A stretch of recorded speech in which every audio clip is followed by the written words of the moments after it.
A question asked courageously, answered honestly, and lived authentically can change your whole life. For me, that question was, how can I use what I have, what I love, and what I know to bless the lives of others? The School for Good Living and this podcast are one answer to that question. Hi, I'm Brian Miller. I know that the world can work for everyone, but that it won't until it works for you. I've created this to help you make the difference you were born to make. It's a series of conversations with thought leaders who are moving humanity forward. And in each episode, I explore their lives and the work they do. I also ask them to break down how they've gotten their books written, published, and read. This podcast is all about exploring the magic and mystery, and sometimes the misery, of the creative process. So if you have a mission, a message, and the motivation to share it, this podcast is for you. Welcome to the School for Good Living. Hello, my friends. Today, my interview is with Mark Gober, author of An End to Upside Down Thinking, Dispelling the Myth that the Brain Produces Consciousness and the Implications for Everyday Life. Mark's book was recommended to me by a friend. I read the whole thing, and I loved it. I thought it was fascinating. Mark explores many different areas of life that we don't often talk about, even though we have some personal experience with them. Things like psychedelics, some of us have experience with them, remote viewing, telepathy, precognition, psychokinesis, near-death experiences, even communications with the deceased, and children who remember previous lives. It's not, in my opinion, woo-woo or out there. Instead, Mark takes a very level look at this, looking at the science, at the research, decades, 70 years or more in some cases. Things that have been taking place in respectable laboratories, places like Princeton or Stanford, by well-respected scientists and researchers.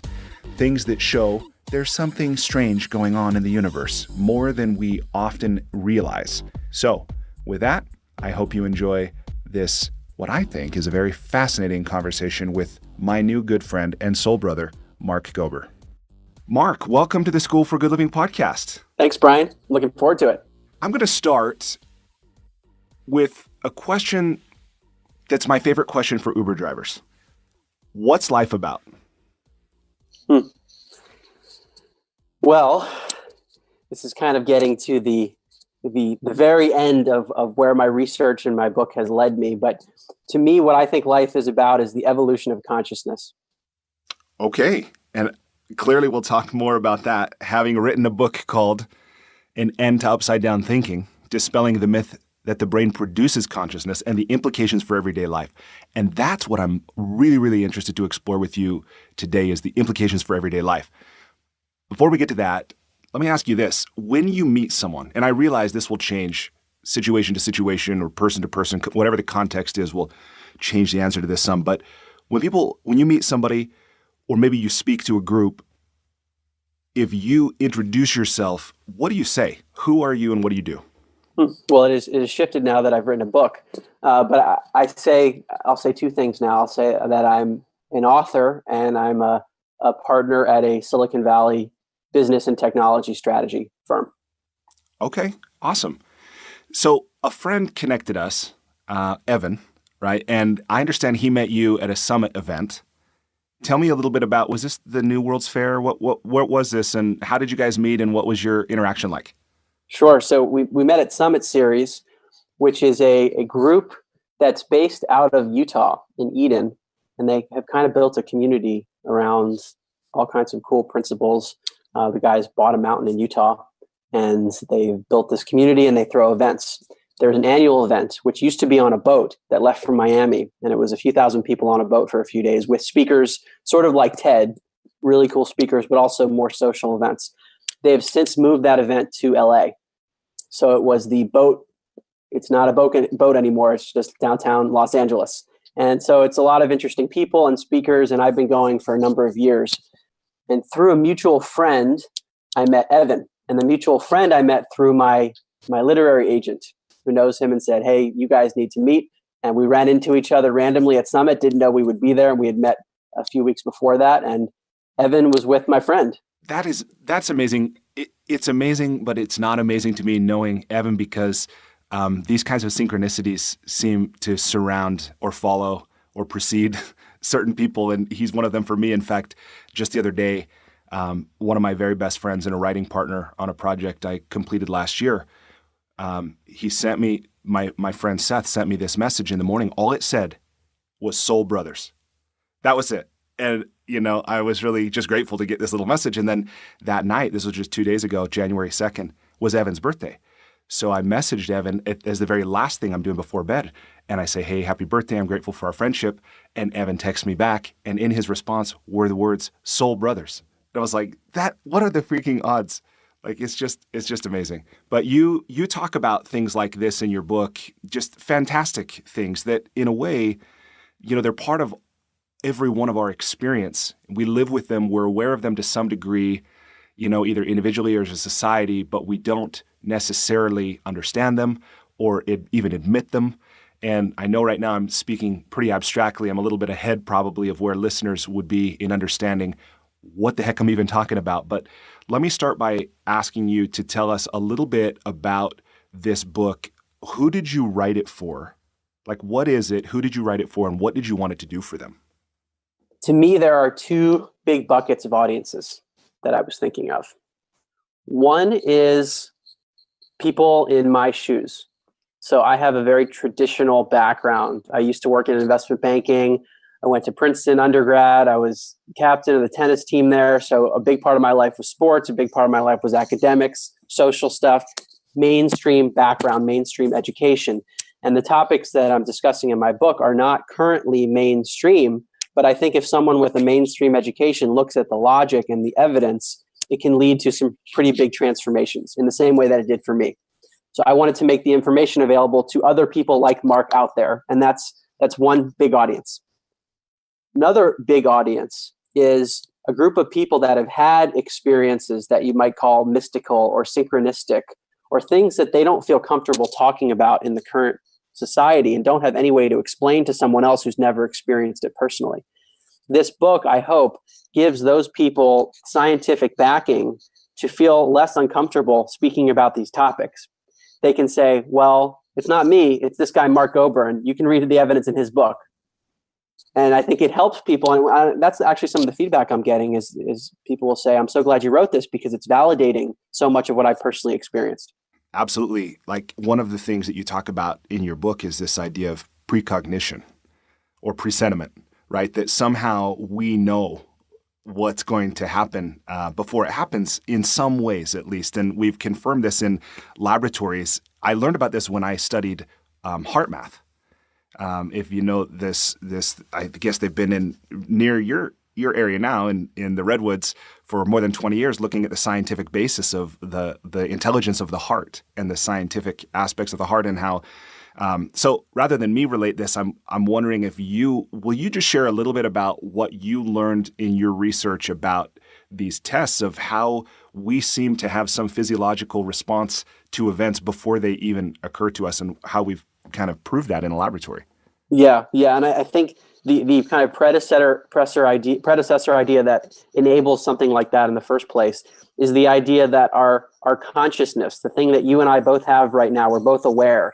Anyone listening to this conversation has an awareness or consciousness. That consciousness is not a product of chemicals in our skull, but rather the brain is acting more like a filtering mechanism for our consciousness that is not localized to the body. So if we flip this perspective of, no, it's not the brain that produces consciousness, but consciousness is this kind of primary aspect of reality, consciousness actually exists beyond all space and time. And this gets to your question about precognition or presentiment. If consciousness is actually beyond time, then it would conceptually be conceivable for consciousness to almost reach forward in the way that we perceive time. And that's what some of the emerging studies show, where researchers have reversed in time a traditional psychological study. And I remember these studies because I studied psychology in college, where you would show a person a stimulus, like a picture of a violent image, and you measure their skin or their heart or their pupils. And after the image, their body will respond unconsciously. I remember this. We would measure the skin response. It's called a galvanic skin response. And someone you'd see this image and you'd see a spike on the screen of something that's measuring your skin. You're like, wait a second, that nothing happened. I didn't I didn't consciously react, but the body has something going on where it's reacting beyond our conscious awareness. These studies on precognition or presentiment look at what happens before the picture is even shown and before anyone knows what picture is going to be shown, because it's randomly generated by a computer. And who would ever think to do that? Because how could the body ever respond? What the studies seem to show is that a few seconds before a picture is shown by a computer randomly, we see skin responses, pupil responses, the brain responds, the heart responds, and this is heart math. So there is some kind of knowing that the body has about the future before the future is ostensibly known by anybody. I just think that's so amazing. Yet in my own experience, that kind of thing happens all the time. I mean, not consciously, like I'm not picking lottery numbers and stocks and things, but when I play games, and it's easy to write, it's easy for me to dismiss because it's like, oh, well, that number gets rolled. Of course that card's going to come up or whatever. But it definitely seems to me to be a validation of intuition, right? Which is one of the things I wanted to ask you about is, what's your understanding of what intuition is, and how can we more fully cultivate our intuitive abilities?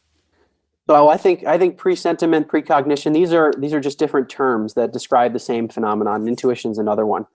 The way I like to think about consciousness is that it's sort of like the sun.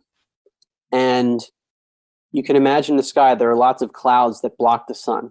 That's sort of like our brain and our thoughts and our emotions, that our brain's actually restricting our picture of reality rather than producing it. So by quieting the brain, and we see this in many examples of psychic phenomena where people go into a trance or hypnosis or a meditative state, or even people in meditation who get insights and creativity, it seems like the intuition is tapping into the sun that is always there, a knowing that kind of goes beyond or transcends logic. Like if I had to explain to you why to invest in a certain stock, I could write a whole chain of events explaining the exact reasons. But intuition is more of a knowing that is beyond logic. It's like, wait, I know that person is going to do X, Y, and Z, and I can't really explain to you why, but I had this feeling. Yeah. That's what intuition seems like. And maybe these presentiment studies are small examples of it. Yeah, I think that's so. And I feel like I might bounce around here for just a minute, but somehow I know these are connected or they wouldn't be coming up. These thoughts wouldn't be coming up. But this idea of, and I don't know if you use these words, although at some point you do talk about some of the stranger aspects of physics in the book, but with this idea of quantum entanglement, that there are pieces of matter that are apart from each other, that if one is acted upon, the other is simultaneously impacted, right? And as a thought experiment, to me, although it appears we live in a cause and effect universe, as a thought experiment, it's not that difficult to imagine that there's another particle on the other side of our universe that if this one moves, that one moves at the same time. And it doesn't require the speed of light or faster. It's literally simultaneous. And talking about the reality of everything from some way really is one. I mean, when we talk about the Big Bang and everything came out of, something smaller than the size of an atom, tell me why do you think that's such a hard thing for people to really accept that really there is a unified ground of being for everything? Why is that such a challenging concept for our modern scientific society? I think there are two big forces, and probably many more beyond that. But one is it's easy to go along with what one has been taught and what the majority is saying is true. I think it's just part of human nature. Yeah. Is to say, well, the majority says that, so it's just easier to follow. There must be some reason that they're all saying it. So it's easy just to go with that. Sure. There's another reason, which I think is really important, and it's that we're biased by our five senses, and in particular our eyes. We forget how much of the electromagnetic spectrum our eyes do not show us. Yeah.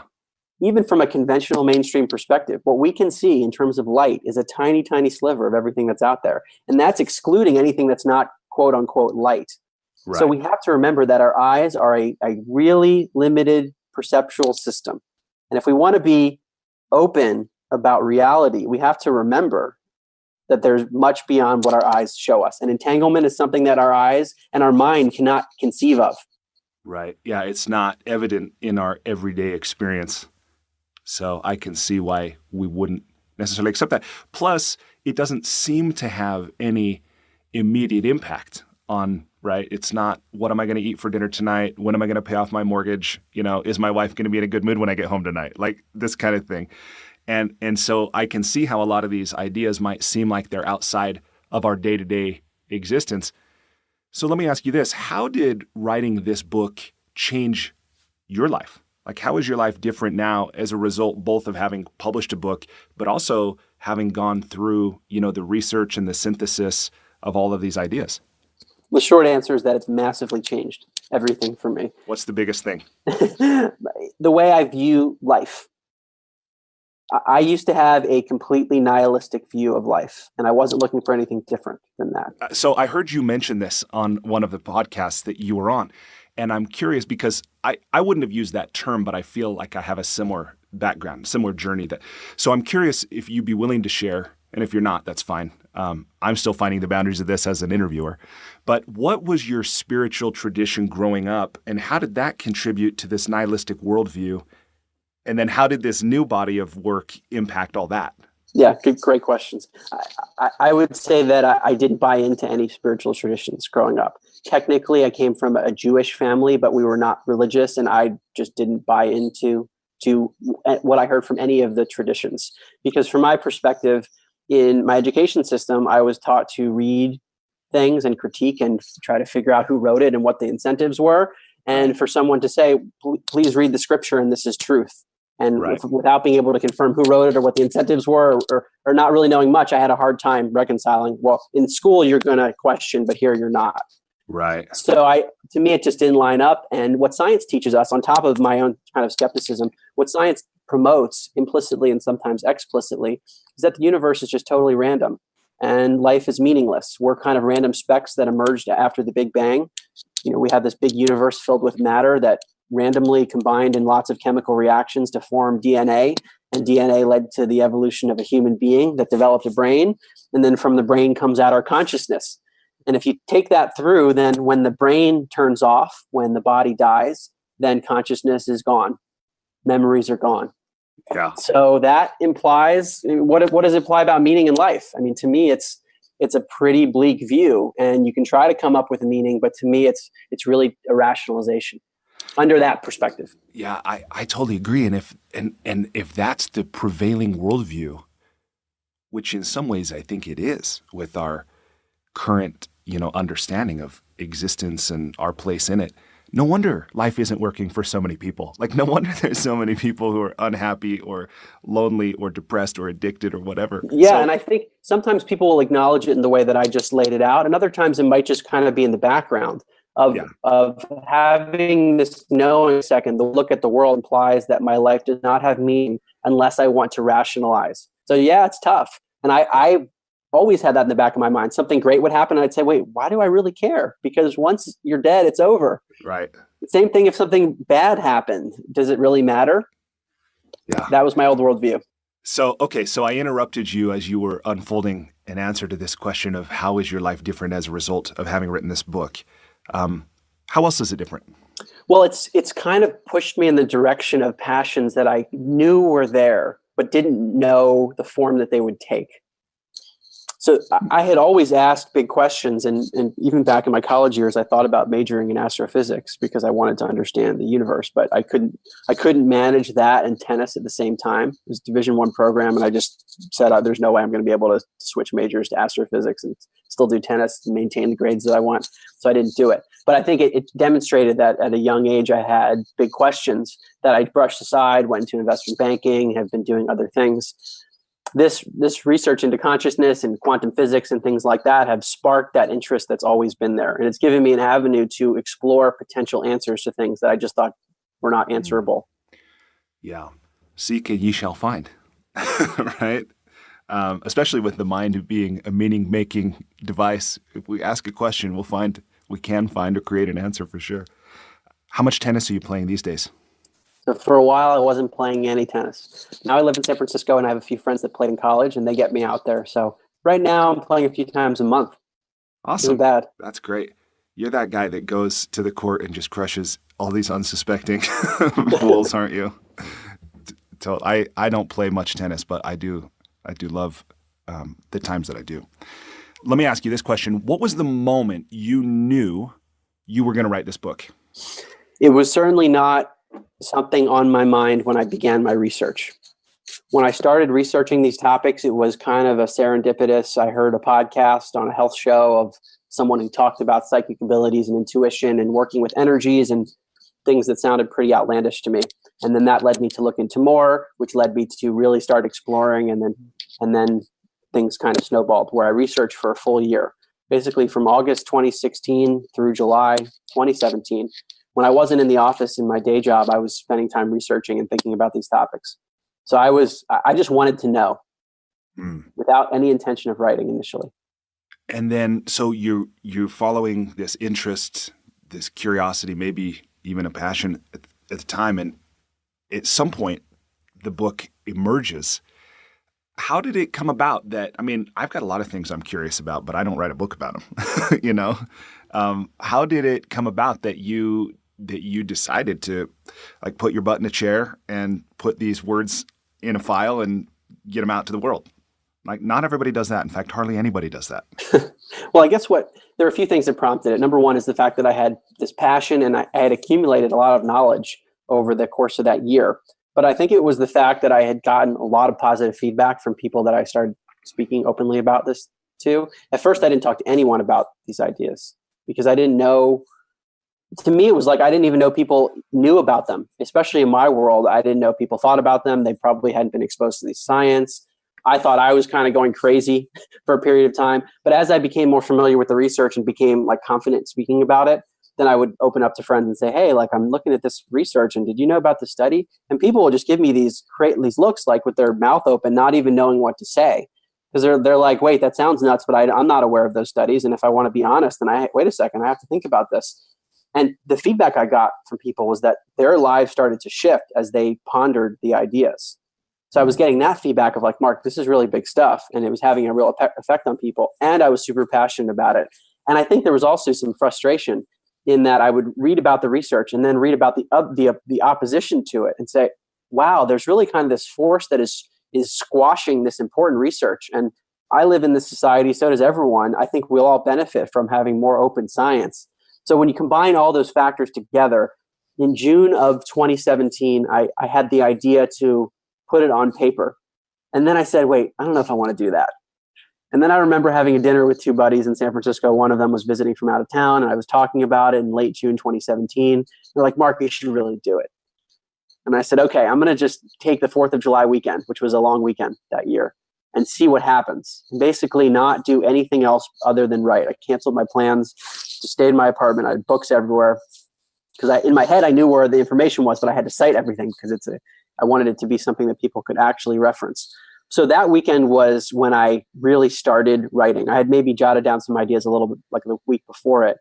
But I built an outline for the way I wanted to structure the book, which unknowingly I had kind of been building for myself without calling it a book. I had kind of laid out the logic for myself, but then I put that into a book format with chapters. And this is something that I do a lot in my day job. So I was able to apply the narrative skills that we use in our work at Sherpa to the book. So after I laid out the outline for how I wanted the book to flow, it was a matter of filling in the chapters. So I had this outline. I'm like, all right, fill them in. And I just pulled in channeled the way I used to do investment banking and didn't stop for 4 days. And I wrote more than half of the draft that long weekend. That's amazing. And it sounds so easy. Like, I just had an outline. I just took everything I've been learning. I just put it in place.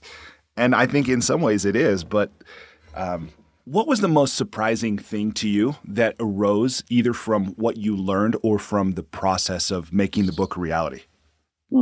Well, I think there were surprising things on both ends.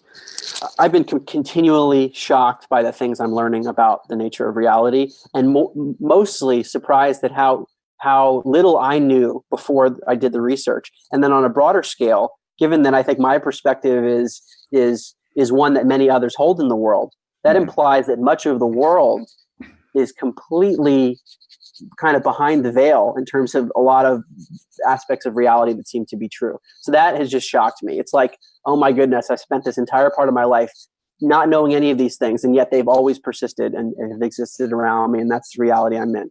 So that's been an interesting adjustment. That's just kind of on the conceptual piece. In terms of what has surprised me in the writing process, I went in blind. I said, I'm going to write a book, and I don't know anything beyond that. So then I had a draft coming out of July 2017. So after July 4th weekend, I finished the book over the next few weekends. I had the outline, so it was just, again, a matter of filling it in. It sounds easy, but I had to, put all my energy into it. I came out of July 2017 with a full draft manuscript. What surprised me was the process. I just didn't know how it worked. I was able to get in touch with two scientists who looked at it, and they both said, hey, you should get this to a mainstream audience, which was good because that's the way I wrote the book initially, and I was glad to get that feedback. And then I said, well, wait, how do I do that? And then people said, well, you need to, if you want to do that, you can self-publish, or you could try to get a literary agent to get it to a publisher, which will help you reach more people potentially. So then I said, oh, wow, you have to get a literary agent. I don't know what that is. And apparently the way it works is you send out query letters to people and send proposals and sample chapters. And what I've learned is that typically people do that without having written the book. They write a book proposal and maybe some sample chapters of what they think it will be like. But I guess I did it in the reverse order. I wrote the book first and then tried to solicit it. So just like that whole process, I didn't even know it existed. The whole publishing world was just a new thing for me. Yeah. That's so awesome to me that it worked out that way, because I think in a lot of ways that's the dream for everybody who has an idea they want to share, And a couple things come up for me in you sharing the way that all came about. One is I love what you said about channeling, that investment banker, the former version of yourself, to just grind it out and get it done. Not because of the investment banker powering through something, but because there was something you learned or a version of yourself that showed up in a different context to produce an extraordinary result. So that sounds maybe a little theoretical there, but for anybody listening, what I hope they see in that is, no effort is ever wasted. Anything you learn, any project, any opportunity you pursue, even if you don't know in the next iteration of yourself, the next evolution of your life, how that could possibly benefit you, it often can come back. And what you're describing now is a beautiful example of that. I think that's really, really cool. That's a great point. That's the way I felt when I was writing it. All the skills that I had accumulated in different parts of my life that it just didn't seem meaningful at the time, I was using, whether it's researching and being able to skim and do citations. And like I had to write a thesis in college. Like, why did I write a thesis? There were a lot of different parts of my life that I had to bring together to produce that product. Yeah, that's awesome. And it makes me think about that famous saying by W.H. Murray about until one is committed, right? Until one is committed, there's hesitancy. And you were like, I'm going to do it. And then all these other kind of, this sounds maybe Californian, spiritual, but these other forces came to your aid, right? Like, I mean, when you're humble, when you say a couple of scientists looked at it, these are some pretty prominent. Is this Dossie and Radin? Well, Radin was one of the ones that looked at it initially, but eventually people like Larry Dossie and Dean Radin endorsed it. That's awesome. That's amazing. And you're just taking these steps. And again, that's something I hope, people listening take some inspiration from, is your willingness to pursue an idea, to move forward with it, to ask for help, receive the help when it came, and recognizing as much as we think writing is a solitary endeavor, and in some ways it is, it can be a very lonely process, that it's a very collaborative endeavor as well, right? Will you talk a little bit about how you experienced that? Yeah, that's a great point. My book, I think, is a good example of that, because I'm compiling research and connecting the dots for people. At least that's what I was trying to do. And then maybe drawing a few logical inferences based on the pieces of data. So it truly was collaborative. There's over 700 citations in the book. I didn't run those studies. So I was taking the work that a lot of other people have spent lifetimes on and bringing it together. And in that sense, it was extremely collaborative. Yeah. And that's part of what I love about your book, to be honest, is that I would use the term, I don't know if you'd call yourself this, but a layman's description of some pretty extraordinary facts. And I found it very relatable. I actually had the privilege of finishing your book while I was in Hawaii. So I was able to just read and take some time. And, I often say, like, although it's a big question for many people, why do we exist? And that is of course, one of life's big questions. I often think about, how do we exist? Like, how do people not just walk around looking at their hand in awe all the time, And reading your book was kind of that. It just brought that up again and again with so many of these things that were like, yeah, that's been researched for decades now. And these results are, I would almost use the word, I want to use the word impeccable. I mean, because this is something that's so controversial, people who research this go over the top in finding ways to make sure certain controls are in place and things like this, yet results, and I know I'm speaking abstractly, I want to get a little bit more specific on specifically some of the random number generator results. If you'll talk about how thoughts seem to impact random number generator results, tell us, if you will, a little bit about that. Sure. So the general phenomenon is known as psychokinesis, which is the ability for the mind to have an effect on the physical world around us, which from a conventional common sense perspective doesn't make any sense, because it's like, well, I need to touch my table to be able to push it. You mean that the mind can have an effect on things? And in most cases, the effects are very, very subtle. And we need statistics to see them. Like, our eyes are not showing us the effects very well. The studies that you're referring to are other examples of very small but highly statistically significant effects. And at Princeton, there was a dean of engineering named Dr. Robert John, who recently passed away. And he had a lab for nearly 30 years where they looked at these phenomena. And because of his stature, they were able to have a lab like this at Princeton. But at most places, you wouldn't be able to study these things. But even at Princeton, it was controversial. The studies use random number generator machines. So these are just computers that will randomly spit out a 0 or a 1 over and over and over again. So when you look at the string of zeros and ones that the machine generates, you end up with 50% ones, 50% zeros over a long period of time, because it's totally random. What the experimenters at Princeton have asked people to do is they say, okay, Brian, you're somewhere far away from the machine. I want you to put your mental attention to the machine and try to mentally will it to produce more ones than zeros. And then we're going to measure the zeros and ones that come out and look at the statistics to see if there's a deviation beyond what chance would predict. And sure enough, what the experimenters have found over and over is that there is a tiny, tiny effect that we have to use statistics to see, but it's there, where there are slightly more ones than zeros, which suggests that the mind is having an effect on the physical world, even though it's a small one. See, I hear you say that, and I'm blown away. I mean, it seems like a relatively small thing. And by the way, do you read the reviews on your book on Amazon? Have you done that? I try not to read everything, but I have looked at them every now and then. Yeah, I left one yesterday. I don't know if Amazon's cleared it yet, but I ask because if you do, you might have seen the one on there that was I don't know if it was 0 stars or 1 star, even though overall it's a 5-star review, very well reviewed for good reason. But this one review that just dismisses it out of hand. This is pseudoscience cobbled together, blah, blah, blah. Research that's already been debunked, including the da-da-da-da. And yet we know that there's tons of this that's as valid as any research that's occurring, right? But honestly, all the way to things like, okay, we don't know how it works. We see that it's happening, but we don't know how the hell it works. So it's easy because I don't know, I remember if this was in your book or something else I recently read, but it talked about somebody gave, and I believe it was Dr. Radin, the advice and I could have my story wrong, but maybe you can correct me, that the research ought to be directed to how does it work, not that it's occurring, right? And I mean, because I think that's part of why this is dismissed, because even though we see it is occurring, we don't know why it works. And then we're like, yeah, it's not real. Is that your experience? Yeah, I think that's part of it, is that people in science don't have a mechanistic way to explain the result, and therefore they dismiss them. That's at least one of the reasons people will dismiss them. But that's not, in the book, I have a quote from a scientific journal paper and say, look at all these other areas of science. A number of drugs, we don't understand how they work, but they treat illnesses.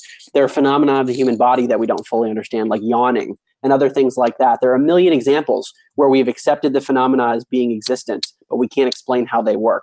And yet in some cases, that's a rationale that's used to put something down. Well, there's no mechanism that can explain this, so we have to sweep it under the rug. Right. Yeah, which on the one hand, like, it seems totally normal to me. Like, oh yeah, human beings would do that. Of course. Of course they would dismiss things that they can't explain. I think the other part of it, and I'd love to get your view on this, is that we don't know what to do with it. It's like, okay, great. I see that, this professor's been working 30 years in a laboratory and he showed that people can seemingly influence a string of ones and zeros. Barely. So it's like, so what? What does that mean for everyday life? What does that mean for how I could or maybe should live?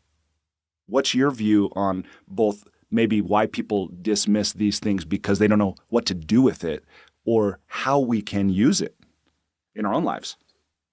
Well, results like that have to be explained by some framework of reality. And part of the issue is that the current framework, that the universe is made of matter and then everything emerges from matter, including consciousness through a human body, though that idea, that framework cannot account for these effects. So what these effects, even if they're small, they imply the need for a reframing of reality. And that's hard for people to say. We kind of have to scratch the most fundamental beliefs and we're going to have to rejigger it. And I think that's part of the resistance. But from the everyday life perspective, the implication, and again, I think we have to understand these things much better before we can fully draw it out. This is an inference. But the idea is that the mind, consciousness, is the basis of reality. It means the physical world is a manifestation within consciousness. And therefore, these effects that we see where consciousness shifts and the physical world shifts in a corresponding way, that lines up. What does that mean for everyday life? Well, we're having thoughts all day long. When we have mindset that can be positive or negative, or we have an intention for something or another thing, those intentions and thoughts and states of consciousness might be much more powerful than we can actually see with our eyes. In the same way that entanglement is occurring, we're not seeing it because sometimes it's tiny or things are so far away from each other, we're not observing it, but the effects are happening. So what's happening based on the way that our mindset is moving? That's a powerful, powerful idea because it puts the responsibility on every individual. Yeah. It does, and I think a lot of people aren't ready for that level, or they're not willing to take that level of responsibility.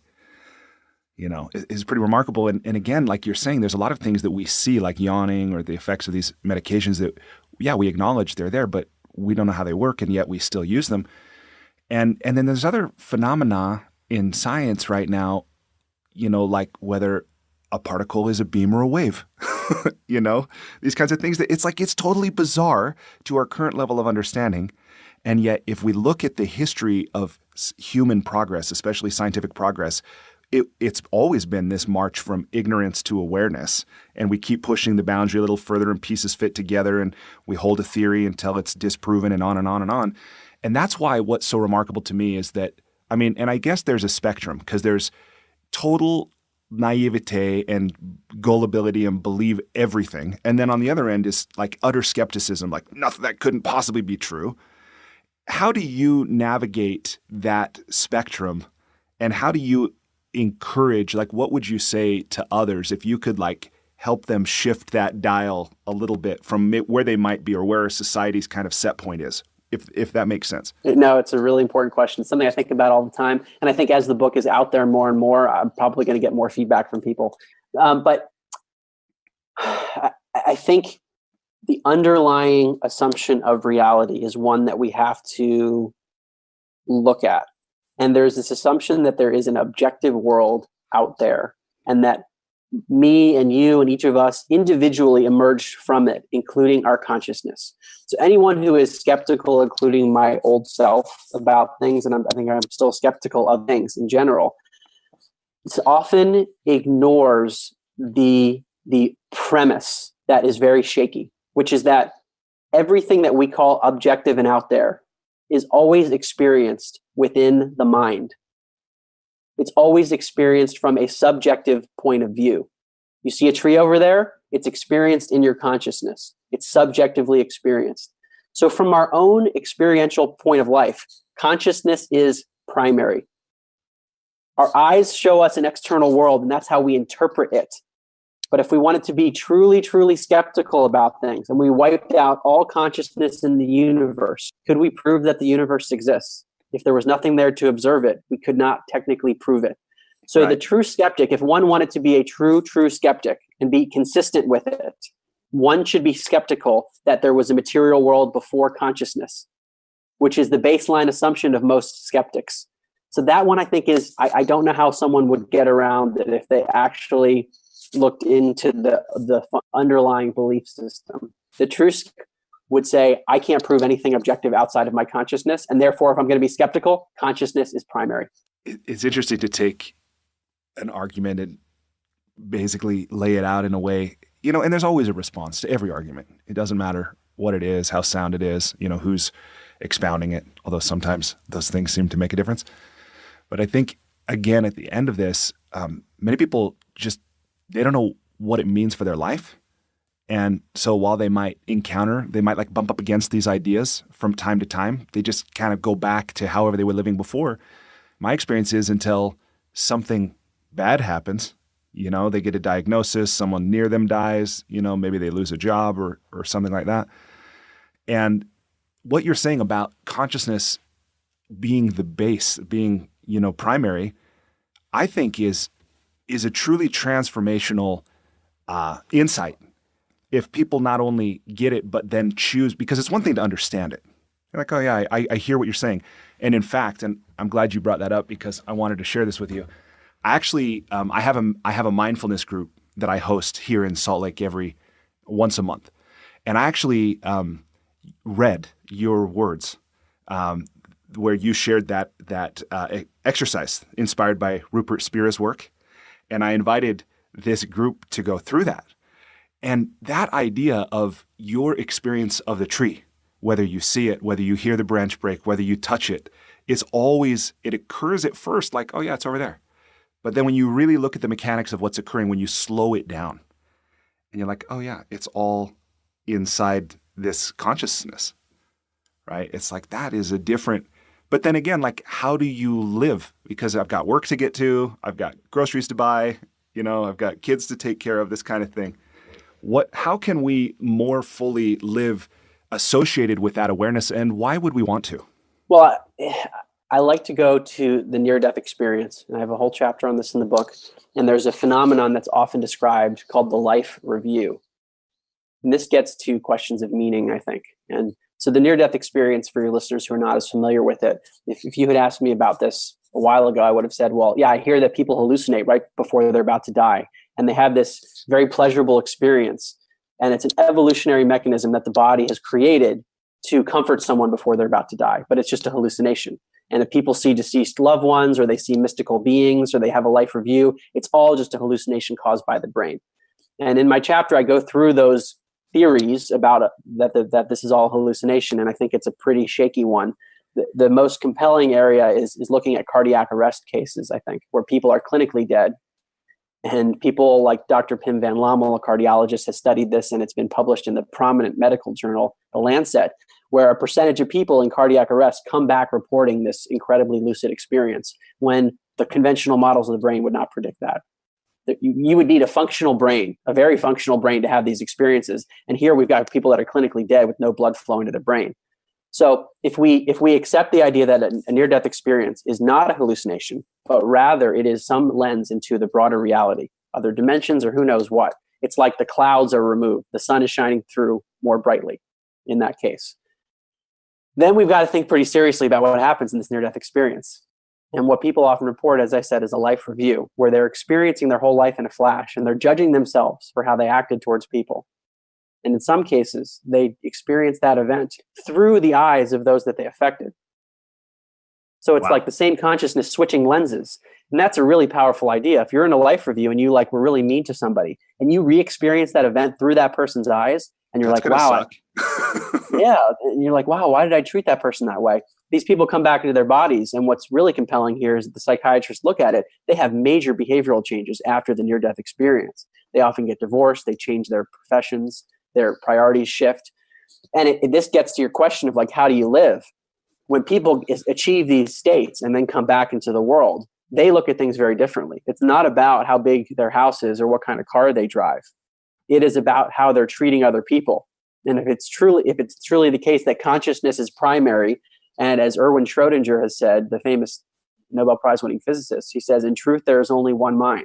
It's like we're one big consciousness, one stream of water, which is an analogy that's used in the book.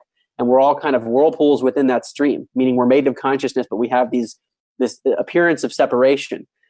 then the treatment of others becomes paramount, because we're all the same, just having different experiences. And I think that is that's a huge thing in terms of how we live. Yeah. I mean, that's such a profound shift. That idea of not only believing, but experiencing our oneness. And for me, I mean, this is something I talk a lot about with the clients I coach and, the groups I work with. And I myself, as I do the thing where I try to anticipate or understand how what I'm saying is landing with my listener, I often judge my own speaking as, oh, that's pretty out there, or that sounds pretty zen, or yeah, but so what? I'm kind of dismissive of my own speaking in some way for concern of how it's heard. And yet, in my experience, I find when I remain associated to that understanding, and I can be present with another person, or I can really look at my motives for an interaction with someone. And is this because I want to look good? I want to please them, avoid displeasing them, this kind of thing. If I can just be in the moment, doing whatever there is to be done. I mean, and it sounds then like the Tao, or it is kind of Zen, is this idea of non-doing. And when one of the first times that this shift started to open up for me, and I have two theories. One, Utah is secretly the center of the universe. Sundance and Summit and Silicon Slopes and all these things.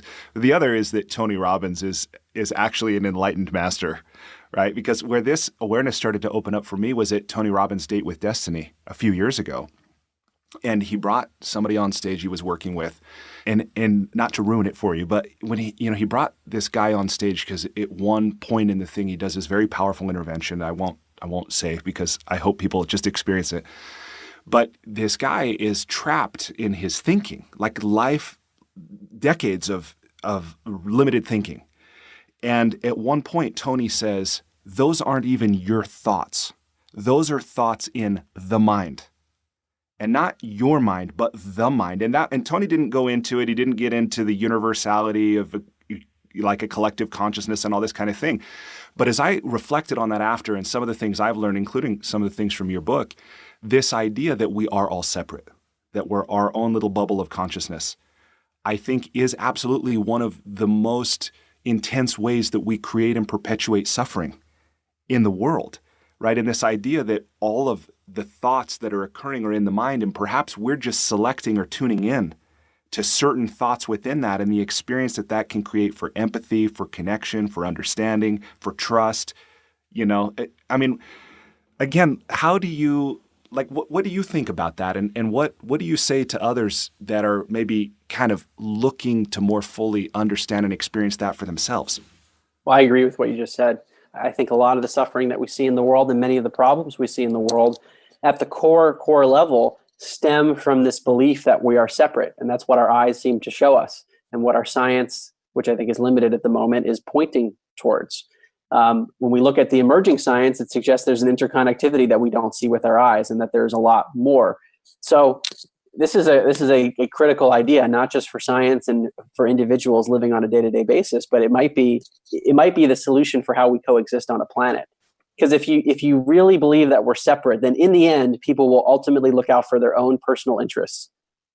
And that leads to, I think we've been a society at war basically forever. We can see the results of this. And I think on a smaller scale, we can see it with anxiety and depression and lots of ways that people are not living to their fullest. And to me, it's from this belief in separation, which upon examination does not appear to be accurate. So I think this isn't just a scientific endeavor and intellectual exercise. This is a very practical thing in terms of how do we exist, who and what are we, and what means something in life and why. Yeah. And yet property rights still exist. And I've got the title to my car, but you don't, and this is my iPad, but not yours. So it seems like we're at this point in life where these kind of spiritual plate tectonics are bumping up against each other, and how do we navigate it, or what's going to be the result? I guess that's part of the mystery. It's part of the mystery. And you kind of laid out the paradox. It's like, yeah, there's interconnectivity at the most fundamental level that we don't see, but what we experience and see is separation. So how do those two things align, and how do we exist in a world where we're kind of forced to be separate in a way and yet experience the interconnectivity? Yeah. I don't know the answer. I like to think we're figuring it out together. I like to think that. Okay, so I have just a couple more questions of my own personal curiosity before I switch gears here. One thing I was a little surprised and, to be honest, disappointed you didn't talk about in your book was, or if you did, not much, is dreams. Right? Because dreams are along these lines, and I know it wasn't like an omnibus of all the world's most fantastic, phenomena or anything, but it seems right in line with so much of what you're saying, right? And for me personally, I've had the experience where I've dreamed something, and the next day it happened exactly as I dreamed it. And I'm wondering, I imagine you had to have come across a lot of that in your research. Why didn't you include it as like a portion of what you did? And then I want to ask you what your thoughts about dreams are and the potential value they have. So dreams come up in two areas. One is in telepathy studies, which shows that people in a dream state are able to receive information, apparently based on some studies that were done a few decades ago. So there seems to be something about the dream state or a meditative trance state that allows people to receive information telepathically. And another area is what you just described, precognitive dreams, where people are knowing something that happens in vivid detail before it happens. And Larry Dossey tells a story that I recall in the book where he had like vivid details the night before of something that happened the next day when he was in the hospital as a conventional doctor, and it really rocked him. And there have been a few studies that have looked at precognitive dreams, but it's just there haven't been that many studies. So I think the things that I included in the book were the ones where I had the most evidence or really interesting anecdotal cases. But if there wasn't anything beyond it, I wasn't going to go there, at least in this book, because I wanted to keep it super tight. I think the area of dreams is just not that well understood. I think my answer is I don't know.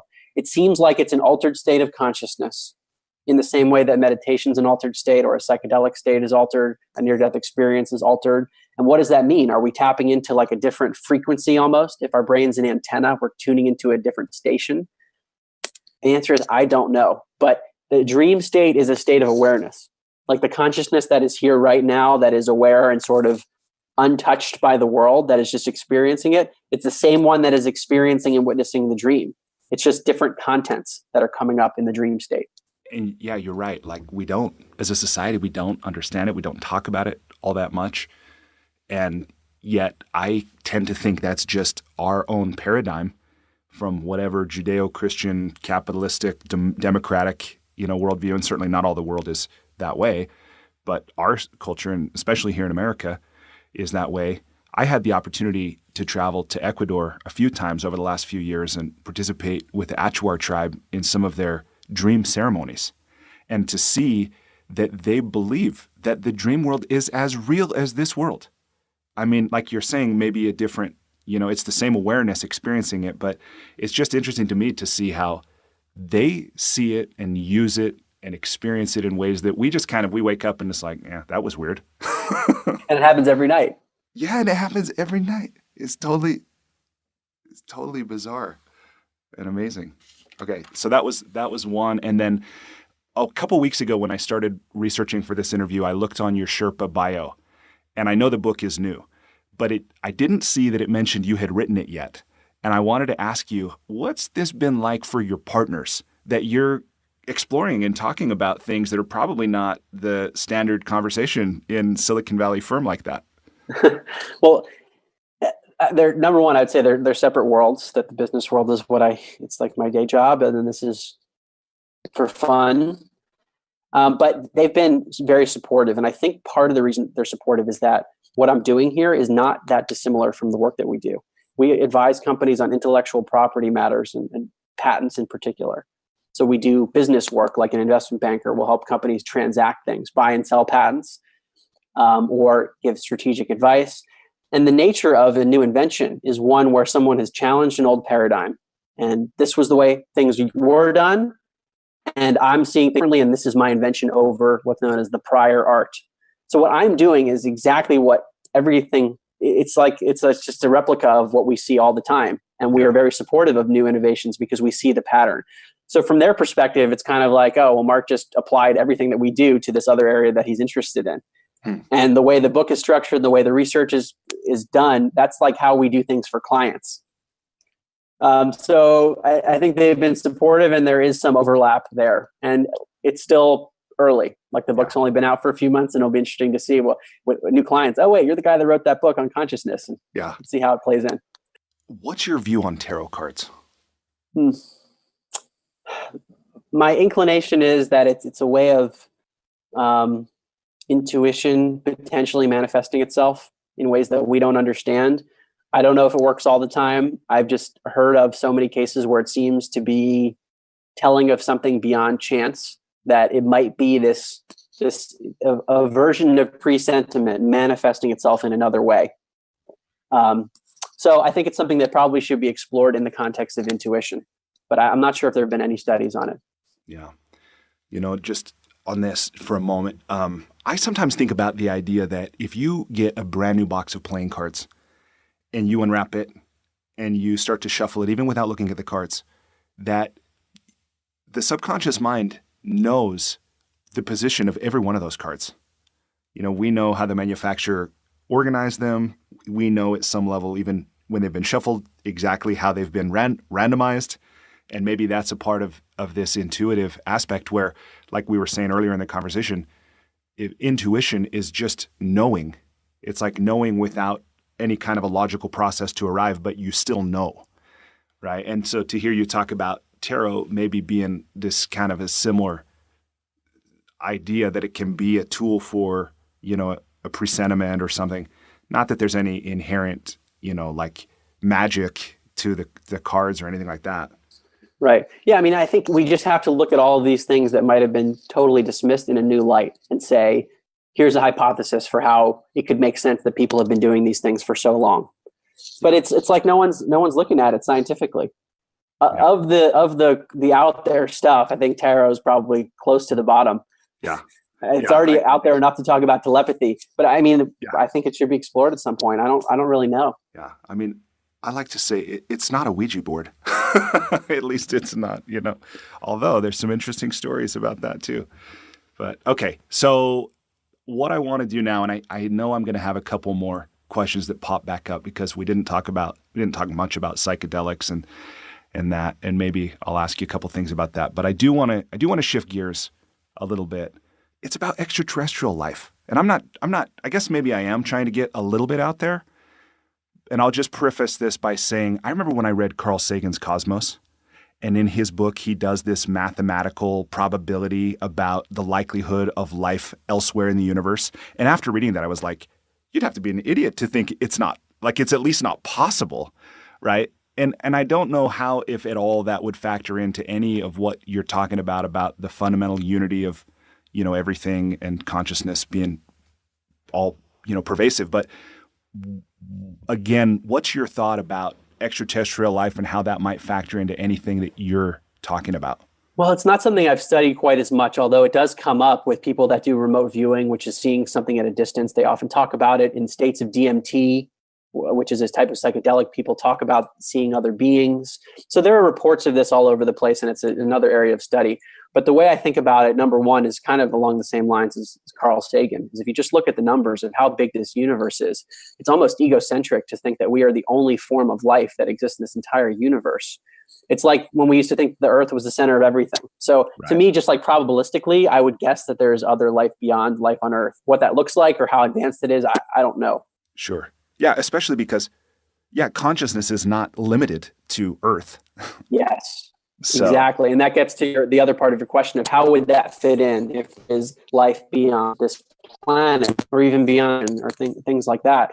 To me, everything is just everything in the physical is an expression of consciousness. Consciousness expressing itself through different vehicles. Yeah. And that would apply to any form of life, whether it's life on this planet or life elsewhere or life in other dimensions. It's just consciousness having an infinite diversity of experiences. Fascinating. Okay. Thank you for entertaining my personal curiosities here. All right. So now what I want to do is I want to ask you a few short answer questions. You can answer them as long as you want. I've designed them for myself to just read them and let you answer. So are you ready for the lightning round? I'm ready. Okay. Number one, Please complete the following sentence with something other than a box of chocolates. Life is like a blank. A stream of water. Okay. Number 2. What's something at which you wish you were better? Concentrating when I read without losing focus. Number 3. If you were required every day for the rest of your life to wear a t-shirt with a slogan on it, or a phrase, or a saying, or a quote, or a quip, what would the shirt say? I love that Erwin Schrödinger quote. In truth, there is only one mind. Me too. Number 4. What book, other than your own, have you gifted or recommended most often? Letting Go by Dr. David Hawkins, The Pathway of Surrender. Why? He was an amazing individual in that he arguably reached states of enlightenment consciousness, and he was a prominent psychiatrist before that. Okay, number 5. You travel a ton. What's one travel hack, something you do or something you take with you when you travel that makes your travel less painful and or more enjoyable? So I have a roller carry-on that I take with me and a backpack that usually has my laptop. The backpack has a strap on it that goes around the roller so that I can roll them together. When you lift up the handle on the roller, that leads an area where on the backpack you can just drop it on there. So I don't have to carry the backpack on my back and roll it separately. I can just roll everything on one. Smart. Yeah. Awesome. Okay. What's one thing you've started or stopped doing in order to live or age well? I have a pretty strict diet now. So I avoid things like grains and dairy. So a very paleo-ish kind of a diet, and I didn't before, and I feel much better. How long have you been doing that? About 2 years. What it was hard at first. I'll bet. Well, when I was exploring all of these topics, I worked with acupuncturists, and I did the full gamut of personal exploration. And it was one of those things that was coming up over and over again. And one of the Eastern medicine individuals I was working with was suggesting a dietary shift. So at that point, I was willing to try anything as long as it didn't seem like totally toxic. And I think I was having too much sugar and gluten anyway. So at first, it was pretty tough. I was getting headaches because I think I just was addicted to sugar probably. And over time, it became easier and easier. And I think it's a pretty healthy way of eating. I agree. What's your meat consumption like these days? Pretty high, which I know goes against kind of like the raw vegan mentality, but I don't know the answer. I've heard of people who are kind of high in meat and it works for them. So I think it probably depends on the person, and there are probably cons that go along with anything. And it's just a matter of degree of like how bad is it or toxic is it to the individual's body. Yeah, for sure. Number 7, what's one thing you wish every American knew? That the number 2 question, according to Science Magazine, is, as they phrase it, what is the biological basis of consciousness? And in layman's terms, the question is, how is it that our physical brain, like I can touch my head, I can touch my arm, I can't touch my consciousness? How does the physical brain produce a non-physical consciousness? The open secret is that science has no idea how that could happen. And as you now know, what I argue is, I don't think it happens. Consciousness doesn't come from the brain. But I think it's important from a mainstream perspective to acknowledge we have no idea where consciousness comes from. Yeah. Okay. Number 8. What piece of advice did your parents give you that has impacted you or stayed with you? I'm not sure if it's a discrete piece of advice. It's more kind of a way of being, and it's about kind of treating people well, no matter who they are. Yeah. I wish everyone had parents like that. Yeah. Number 9. I know the best time to ask a woman if she wants another child is not right after she's given birth, but I'm going to ask anyway. What's your next big project? I'm currently working on a podcast, and I've conducted interviews already that have been recorded with nearly 50 people. And many of them are the ones that I discussed in my book, scientists, people that have had near-death experiences. And what I'll be doing is making the information available just in a different format. So this is a big project, and I'm actually recording this interview from Southern California, where I'm meeting with my producers of the podcast, and I hope it will come out in the first half of 2019. Awesome. So what do you intend to call the podcast, or what's your working title? We're not sure yet. Still working that through. Maybe later today. Okay. Awesome.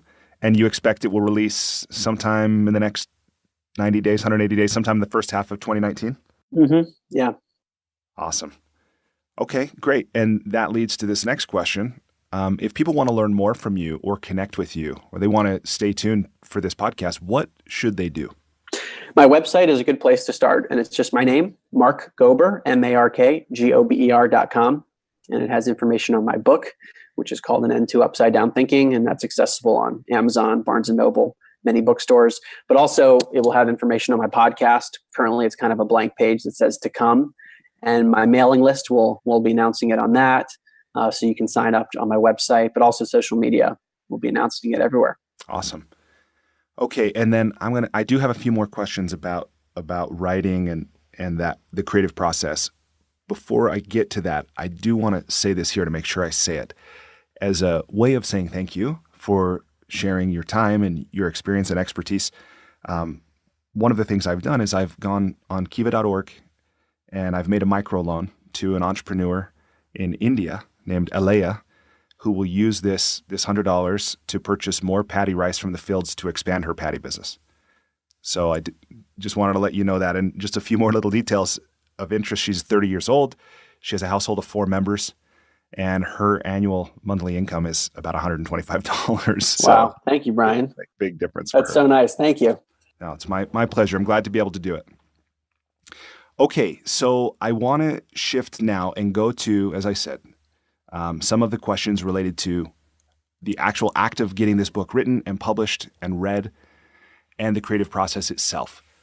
I do want to start with that question I asked about the podcast, about the working title. I know you wrote it in a relatively short amount of time, but did you have a title in mind as you were writing? And whether or not you did, what was the discussion of the title like? How did that come about, and why did you end up with what you did? The title was after the book was already written and basically finalized. So I was writing it because, to me, what I was finding in the research is that the big question was consciousness in the brain. Does the brain's consciousness? We know consciousness exists. We know the brain's related to it. Is the brain producing it, or is it receiving it and filtering it? So everything I did was kind of focused towards that point. And that's why I wrote the book, because there were a lot of reasons that that's an important idea. I didn't have a title in mind as I was doing it. I wrote the first draft. I ended up signing with an agent and then spending some time revising it on my own. And then my agent, who's also now my publisher, then read the full thing. Previously, he just read a few chapters. And I was pumped because he said, let's publish it as it is. And I was hoping he wouldn't want to change it too much. Yeah. So that was really good. And it was a matter of coming up with a title that would really work well. So a lot of the inspiration for the title, I mean, this was my agent who's been in the industry for a long time. And what he looked at the triangles in the beginning of the book, in the preface, where I lay out what materialism is, the conventional view. The universe is made of matter. We start with matter and we work our way to consciousness. We have chemistry, then biology, then a human with the brain, and then consciousness at the top. The contrast that I draw in the book is, well, let's keep the triangle intact, but let's move consciousness to the bottom rather than at the very top. So consciousness isn't the byproduct of matter, not the byproduct of the brain, but it is fundamental. That is ending upside down thinking. When you look at those triangles next to each other, materialism, matter creates consciousness, is upside down. Its consciousness is primary to matter. Yeah. So I think it's a really creative way of looking at, of taking that idea. And what I like about it is that it doesn't get into the crazy stuff. It's upside down thinking. It's kind of a general term without necessarily scaring someone away. Right. Yeah. Some titles write themselves. It's rare, but a lot of things about the way your project unfolded, I think, are rare, which is cool. So I heard you say at the beginning when I asked you who you wrote this for, that in a way you kind of wrote it for yourself. I mean, people like you, right, who are where you were in life. How aware were you as you were drafting of the reader who would be reading? Very aware. It was written for the reader. I mean, I wrote every sentence thinking about how a reader would interpret it. And would this sentence work for a person that doesn't know much about science? And at the same time, will it work for heads of academia, because I want to hit all the audiences. So I really was trying to simplify things as much as possible, and use simple language and analogies where possible. In some cases, things are naturally abstract and there's like only so much you can do. But it was top of mind as I was writing it. Was, okay, I have this information. How am I synthesizing it through this body brain to get it on the computer screen in a way that anyone can understand it? And I think you succeeded admirably. As I talked about before, it's very relatable. It's very real. Talk me through your process to go from, I'm not sure how early to start, research, organizing, outlining, drafting, editing. Take me through the creative process. How did you conceive of it? How did you map it out? And then how did you work through that as a process? As I mentioned earlier, the first step was an outline of like, how do I want this book to look? And the way it's structured is there's a preface, which actually came later. It started with just an introduction, and I wanted to have a preface, which basically now lays out the fundamental premise of the book in the beginning, which I think helps then contextualize everything that comes after. So the preface came I wrote it at the end, but it is the first thing that someone reads. There's an introduction, which I think lays out the ideas. And then before getting into all the evidence, there are 2 chapters that I call laying the foundation, which prime the reader with some of the big questions about consciousness. And then at the same time, looking at things in reality like quantum physics and general relativity, which we know are real and are totally mind-blowing.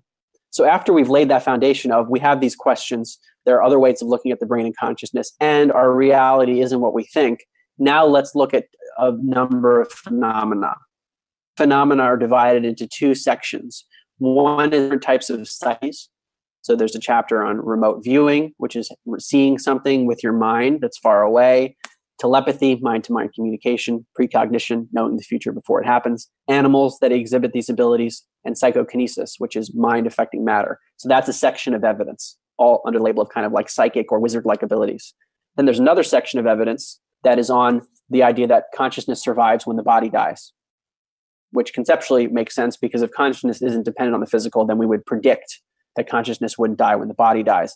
The evidence in those chapters is in near-death experiences, is in after-death communications, so things like mediumship, people who can communicate with the deceased, and then a chapter on research from the University of Virginia, the Division of Perceptual Studies, young children who have memories of a life that is not theirs. And sometimes they have birthmarks and physical deformities that match how they describe dying, which is a totally crazy area. But these are areas of consciousness surviving bodily death. So there are the 2 sections on evidence. And then the last section is kind of bringing it all together. The second to last chapter is like, wait, how could this stuff be real? Is it real? How do we evaluate all this evidence and look at it? How do we look at the dynamics in science? And like, if this is real, how could it be that so many smart people have missed it? So it's kind of the dynamics. Then the very last chapter is more the implications for everyday life. Okay, let's accept that this is real. If we've gotten to that point where we say this is the most probable view of reality, that consciousness is primary, then what are some of the rippling implications for who and what we are, and how we think about space and time and identity? And it kind of leads the reader at the very end thinking about implications for world peace and this interconnectivity piece. So the way I structured the book was to start off with the premise of like, what's the premise of the book, and then work the evidence base all the way to the end, which then allowed me to talk about implications. If I had talked about those implications early on, I know my old self would have just put the book down because it wouldn't have made sense. So the way I thought about this was to build the evidence base, to then make those pieces of implications kind of just logical steps based off of what the evidence shows. So there's a great logic to it. And as you describe it, again, it sounds so easy. What was your process like of actually getting that down? Did you have any kind of thought partners that you would bounce ideas off of? Did you organize your ideas in something like Evernote or Trello? Did you do it on a yellow pad? Like, how did you actually start to capture and organize to the point that you felt ready to fill in this outline? Well, the outline itself, I think, had probably been working itself out in my head for about a year. And this goes back to my point about my day job, is that this is what I do for a living. We take a bunch of complicated data and have to very quickly come up with a narrative. So my training for this was in all of my client work. And our firm was spun out of the Boston Consulting Group, which is one of the largest consulting firms in the world. So what we do is very much like BCG, where we frame issues and create narratives. So I was trained for this to say like, all right, here's this data, Mark, you got to make a presentation for board of directors. So for me, that's where the training really came in. It was just another version of that problem. And the way I did it was I wrote it out on a piece of white paper. I had like a piece of printer paper and drew it out. I think I have it somewhere. And I kind of had the sections drawn out in squares and like divided things up. And I drew lines in between the chapters. So I tried to like make it visual for myself of what the flow would look like, and had words like psychokinesis. And the ultimate structure of the book was pretty close to the outline that I started with. Wow. That's so awesome. How did you navigate the same creative quandary everyone who's committed to producing a finished work, inevitably runs up against, which is this is never going to work. Nobody's going to read it. It's, like all the negative self-talk that inevitably comes up. How did you manage to keep your psychology in a way that allows you to finish? I didn't have negative self-talk with this. What? Because I really didn't.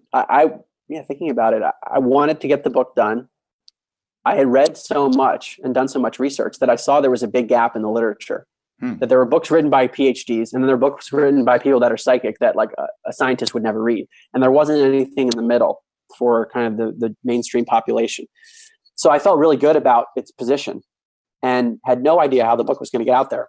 But I just felt good about it the whole time. That this was going to get out. And I even if I had to self-publish or however it was going to go, I wasn't worried about it. That is awesome.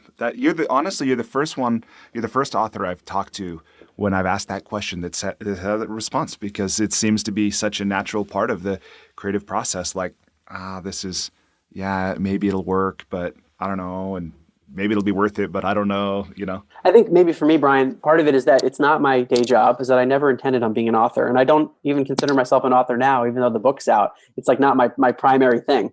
Right. So it was kind of like, this is a passion project. I think it's really important beyond Mark. It's not really about how well the book does for me, because this is like society shifting stuff. And that's how I was looking at it the whole time. So maybe part of it is that it was less about me, like my name's on it, but it's really compiling research and just connecting dots for people. Yeah. So it took probably a lot of the pressure off me, because it's not really me in that sense. Yeah, I can see that. And again, to borrow another Tonyism, where Tony Robbins will say, life supports whatever supports more life. And this idea that you're working, not to try to sound like all magnanimous and everything, but in some ways I think it's really true that this is a message that really does elevate all life. And so it doesn't particularly surprise me that you're saying, I didn't really run into that kind of resistance in the way. I saw an opening, I saw the potential benefit, just organized it and did it. Right. I think the biggest obstacle that I faced, or I think worry, was that the book would be changed. And before I even had a publisher or a literary agent, that was kind of one of my guiding principles, is that I wasn't going to do anything that would compromise the book, because I'm not an author. I don't need to be doing this. And I'm going to write the book that I want to write. Yeah. And fortunately, my agent and now publisher read it and said, don't change it. So it was interesting in the editing process, because there is an editor at the publishing house, Waterside, who's really talented. And we gave him a difficult assignment, which is read this manuscript from an author who's never written a book before and wrote this book on a whim. We don't want you to change the content, but still do your editing job. And he did a really careful job of not changing the book, but pointing things out of like, did you explain this well enough, or check this, or typos here and there, without actually changing it too much. And I remember being super nervous before I got the book back from the editor in the spring, of like, I don't know what this is going to look like. I've got to edit who knows how many pages in Word and go through every one of these comments and make sure I'm cool with it before we send the book to the media. So that was actually the most stressful part. So hearing the way that you produced the book, this might sound like a silly question, but did you have anything that you used as a gauge to help ensure a minimum productivity per session, like a page count or word count or anything like that during your working sessions? Or did you really just power through, like you sat down and just gave everything every time and then you knew when you were done. Like, that's very rare. But did you have anything like that? No, it was more of like there was an end goal of completed book where this outline is fully filled in. And until I'm there, I'm not satisfied. Wow. So I was like, my body was shutting down. It would be like midnight or something, and I would have to go to bed. And I was upset about it because I knew there was a chapter that I could finish, but I didn't have the physical energy to do it. So I forced myself to sleep a little bit. It was literally like, this has got to get done. And I couldn't relax until it was done. Wow. That sounds like both a blessing and a curse, that I think a lot of people wish they had that. I mean, I know I do. Sometimes on my projects, I wish I had such a sustained and driving passion that it was like, I forget to eat, I'm going to sleep, and it brings up this thing for me too. Just like a personal question about other people who are listening to this that have a spouse, that have kids, that have responsibilities, that might be going, oh, well, Mark could do that. I mean, are you married? Do you have kids? Do you have pets? Do you have anything? No. So that's a unique part of the situation. Yeah. Not married, no kids. So I was able to really to focus all my energy. See, I think that's beautiful. And I think whatever situation people find themselves in is beautiful. And I hope that people don't even as I'm saying this, I'm hearing how it's likely to land. But I hope that people don't use their situation as an excuse, whatever their situation is. And it's like, oh, well, yeah, Mark could do that. He's not married. He doesn't have kids. He could take the 4th of July weekend and sequester himself and get something done. But I think just having talked to a lot of people, both who've written books and want to write books, that we find all kinds of things to hide behind. And yet you didn't use anything else that could have been an excuse, to not get it done. What advice do you have for others who might not be in your situation, but still want to get something meaningful produced? Having long periods of uninterrupted time, if possible, it's really helpful to have the momentum. It's hard when you stop and start. And I've always found this for myself when I've studied or done any work. So even if you're in a situation where you have tons of familial obligations or whatever, I think blocking off a large chunk of time is super helpful for it. And then beyond that, I think one has to really think about, why am I doing this? For me, it was very clear why I was writing the book as someone who doesn't consider himself an author. There was something that I wanted to accomplish with the book. I wanted to make this information available. For me, it was a difficult process of learning this stuff for a year. And I had to really look at lots of different sources. I wanted to bring that together for people. So in one book, they could do it rather than spend a year and, kind of wiping out social life and things like that. I wanted to make that accessible. So I had very clear goals in mind when I was doing it. And I think that would help any potential author of like, wait, why am I doing this? And then once you have those goals, then you everything you do is in that direction. So being clear on your kind of compass. Yeah, that's like, what's that saying I've heard attributed to Roy Disney? It's similar for me when he says, when you know what your values are, it's easy to make decisions, right? When you know what your priorities are, your outcomes or your goals or your commitments, then everything else just kind of orders itself if you're really clear and you're really committed. Amazing. Okay. It sounds so easy, but life is often messy. What was your favorite part of the creative process? Well, so when I wrote the book and I had a draft coming out of July 2017, I wanted the book to be out there. I wanted it out. I was like, I'll just make it available for free. I want this book to be out. And then I was advised for a lot of reasons that's not a good idea to do it. So I had to wait, and that was not fun. The waiting process from July 2017 to the October 2018 publication. I wanted that book out. It was a long time to wait when you really wanted it out. So that was tough for me. That was really tough. And in some ways, like anticlimactic in the sense that it didn't come out when I wanted it to, but for reasons that make sense. Like it could not have come out in the summer of 2017.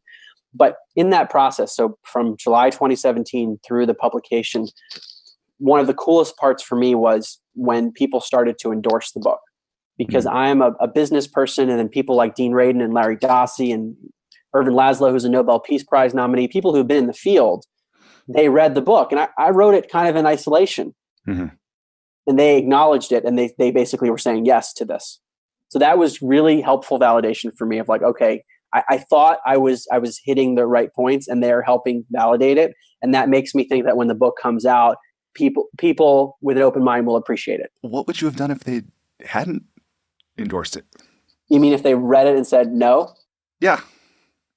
I would have questioned things a lot more because these are people I respect and have spent many more years in the field than I have. So that would have caused me to really question the book, and I would have had to look at things carefully. Tell me about the tools, the technological tools that you used. Did you draft this in Word? Did you do something else? Like, how did you do that? And how did you organize within it? Because I think for many people, organization is actually the excuse they use to not move things forward. I wrote it in Word, and there might be a better way to do it. I don't know any differently. That's how I do things in my day job and how I did it in school. So I just opened up a Word document. I would save it all the time, and I would email it to myself with each new thing that I wrote to make sure I had the right versions, because I've had disasters before where something gets lost. So I think saving the document over and over again, saving it as a new document so you know what's been changed. So I have so many versions because I've saved it a million times and emailed it to myself so many times. There's a page divide function in Word. I forget exactly how it works, but it's a way to separate sections. So that when you're continuing to write, it maintains the integrity of the section as like an individual piece. So that was one of the ways I organized it. But really, it was a table of contents in the beginning, and then section dividers where the font was really large, so that personally I could see it. And then the typesetter later is the one that made it formatted for an actual book. But when I was scrolling through, I could then see, okay, this is section 1. Because when you're dealing with a huge document and you're scrolling back and forth, that can be kind of interesting. Also, having subsections within chapters was helpful for me, and that's just the way I like to think. And I think for the reader, it can be helpful to have a break of like, this is what these few paragraphs are about, and have that in bold above the sections. So it's like having a section and then chapters within the section, and then within each of the chapters there are subsections, and then at the end of each chapter I had a chapter summary, which is in bullet point format, because there's a lot of information and it's kind of dense. And I wanted people to be able to say, okay, first of all, it's a refresher. But for someone who doesn't necessarily want to read the whole chapter, you can read the chapter summary and basically see what it's about. Yeah. My experience is once you have that structure, things get a lot easier, right? But sometimes getting the structure kind of fleshed out and feeling confident that it's not going to change. But also being open to the fact that it could change. And it didn't happen as much with this book, but it's happened so many times professionally with narratives. We start off with one way, we look at it and we're like, yeah, the board's not going to understand it well that way. So we switch it around. So I think being open to switching things is an important thing for an author. Yeah, I think you're right. What's your opinion about what makes for a great sentence and how we can write more of them? I think a great sentence is one where every word is there for a reason. And that's something that I tried to do. I would say, well, why is that word there? Is it needed? And is it saying things in the order in which someone can understand it? It's kind of a vague way of saying things, but like you can have an idea, and to me, it's best to create a sentence where the content flows with the way a person's mind flows, where the information and the facts are aligning with how people think. So the sequencing of words is what I'm getting at. Uh-huh. Making sure that each word is carefully selected and has a reason for the way it's for using that word rather than another one. And then the order to align with personal psychology. And how do you know? Maybe that's an instinct thing. Yeah, I think it's instincts. I think you're right. And what I think about as we talk about that question, the answer to that question also is the advice I hear from a lot of authors about read a lot. If you want to write, if you want to be a great writer, read great writing, right? Tell me, who has influenced you as a writer beyond the content and the material that you've included, but actual people that you look to, you admire, maybe you've learned something specific from? Who would you include on that list? I mentioned David Hawkins' book, Letting Go, The Pathway of Surrender. I really like his writing a lot, and his books are written often in a question-answer format. The last 2 chapters of my book were written as question answers, and I got that idea from David Hawkins, where it's like, what's the question that the reader would be asking? And that's the section header, and then the answer comes below it. I think it makes it an interactive format. So I like the way he does that in his writing. Other writers, I don't know if I have anything. It was more of a general vibe of having read so many books in this area, and some are just hard to digest. I knew what they're getting at, but it just took a lot of effort for me to read it. whereas others, I could read it almost seamlessly and know what was being said. So I kind of use that as a way to measure my writing when I would reread things. Like, is that flowing in the way that, I'm trying to think of examples. I think Dean Radin does a pretty good job. And again, I'm kind of biased towards the scientists that I've read about. But for some of the scientists, Dean Radin's writing is pretty comprehensible relative to some of the others. I haven't read any of his books yet, but I like that you've turned me on to all these other thinkers that I now get to go explore. I'm really glad to hear that. That's what I wanted to do. Yeah. Is that I was hoping people would read my book and say, oh, wow, Larry Dossey's book, One Mind. That sounds interesting. Larry Dossey's another one who's a good writer. Yeah. But I didn't model my writing off of any one person. It was not like I'm going to write the book like these people. I said, I'm going to write the book so that random person X, who's never heard of these things before and doesn't know much about science or physics, can understand the sentence. That was my set of guidelines for myself. I can see that reading it, because again, it is a very readable book. I wasn't going, what did he mean by that? Or what's that about? What's an early experience where you learned that language has power? You're making me recall my ninth grade English teacher. I remember he was just talking to the class, and I was like, wow, that guy speaks so well. He uses the English language like I've never heard before. Wow. And it was super impressive to me. And I think that stuck with me. I'm like, if I could speak or write like that guy, that would be amazing. I'll bet you probably have learned to do that. What do you think? Maybe. I haven't thought about it until now. Maybe on a subconscious level, that's kind of been the bar that I've held myself to. What's the best money you ever spent as a writer? I bought a lot of books.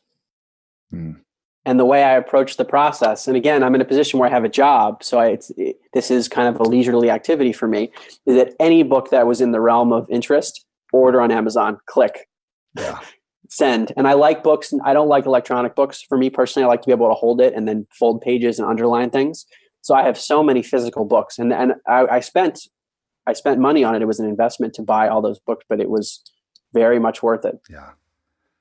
Makes me think of Jefferson's statement, I cannot live without books. I love that. My mom came to my apartment and saw all the books because she hadn't seen me in that period. It's like, wait, you never liked reading that much. And it was maybe it's because I hadn't found something that I was so passionate about. And this topic really got me passionate enough where I wanted to read because I wanted to know. It wasn't that I wanted to read, it's that I wanted to know. And reading was the medium.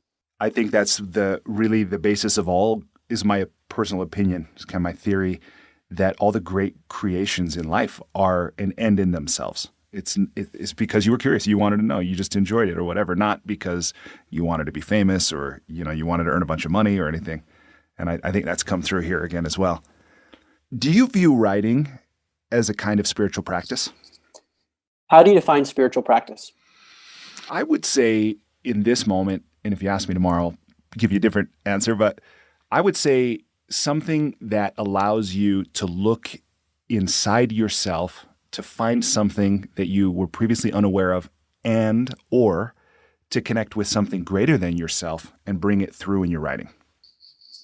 I think the short answer is yes, that it is an expression of something within oneself. Even though I'm summarizing research in my book, there was a lot of my personal writing and connecting the dots for people.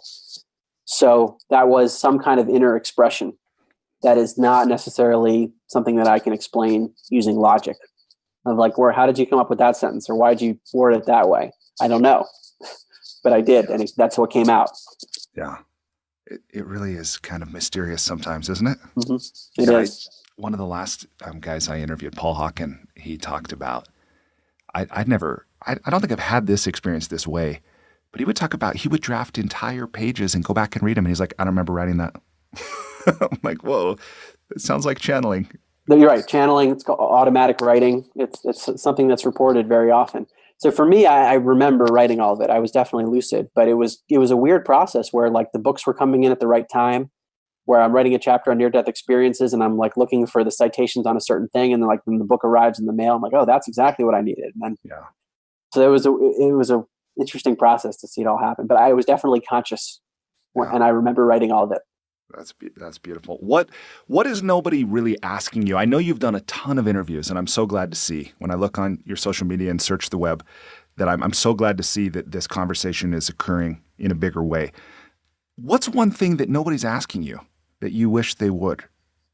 It's funny you asked that because I have an interview coming up next week, and the interviewer asked me that question. Oh, and really? I've been having a hard time thinking of it. I feel like I've done so many conversations at this point that we've really covered the topics. In this interview, it was great to talk about the writing process because I haven't been asked about that as explicitly. But I think we really touched on the core ideas in some way or another. Awesome. Well, that is the only other questions I have for you. I'm sure I'll remember 20 minutes after we disconnect. So I really do appreciate you making time to talk through, this idea and your creative journey and going through the lightning round with me. And as I said at the beginning, I'm super glad we've connected. I really love that you have this. I don't mean to, this isn't intended to be derogatory, but I love that you have this corporate persona and you have this true, like a seeker's heart, and you're willing to ask and not only inquire for yourself, but then to share what you're finding with others. To me, that's absolutely the mark of a leader. And I love that. And I'm super grateful that we've connected. And I know this is our first conversation, but I hope it's only the first of many. Me too. Thanks so much, Brian. It's been fun. Yeah. All right. Well, everybody, thanks for listening. I hope you've taken away something that you found inspiring, enjoyable. If you haven't already got a copy of this book, An End to Upside Down Thinking, Dispelling the Myth that the Brain Produces Consciousness and the Implications for Everyday Life, I hope you do. I hope you too read this book in Hawaii. But if you don't read it in Hawaii, at least read it. If you're a part of a book club, suggest it. If you're not, maybe you want to start one and use this book as your first book. And that's it. So, all right, until next time, everybody, thanks for listening. Take care. Despite living in an age where we have more comforts and conveniences than ever before, life isn't working for many people. Whether it's in the developed world, where we're dealing with depression, anxiety, addiction, divorce, jobs we hate, relationships that don't work, or people in the developing world who don't have access to clean water or sanitation or healthcare or education, or who live in conflict zones, there's a lot of people on the planet that life isn't working very well for. If you're one of those people, I invite you to connect with me at goodliving.com. I've created Life's Best Practices Breakthrough Coaching to help you navigate the transitions that we all go through. Whether you've just graduated school, you're going through a divorce, you just got married, you're headed into retirement, you're starting a business, you just lost your job, whatever it is you're facing, I've developed a 36-week course that you go through with me and a community of achievers and seekers who are committed to improving their own lives and the lives of others. So through this online program, you will have the opportunity to go deep into every area of your life, explore life's big questions, create answers for yourself in community, get clarity and accountability. If that's something you're interested to learn about, I invite you to contact me directly at brian@brianmiller.com or by visiting goodliving.com.